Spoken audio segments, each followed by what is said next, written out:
وقتی یکمین بیگاه یکمین شب رمضان میرسد، رب العالمین وقتی میبینه همه بنده، همه گناهگاره که از گناه پشیمان است، این لحظه مسجد آمده است.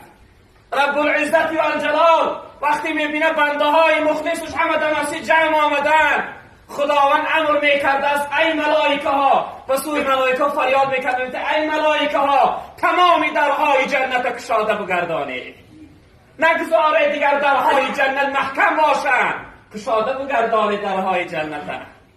این لحظه وقتی میبینید شما عاشقا، شما گلهای زیبایی که برای جهنم و دوزخ حیف میشوه، زیبی شما والله جنت است.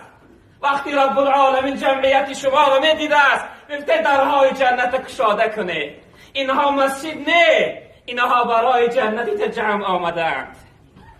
خداوند تمامی درهای جنت کشاده میکنه.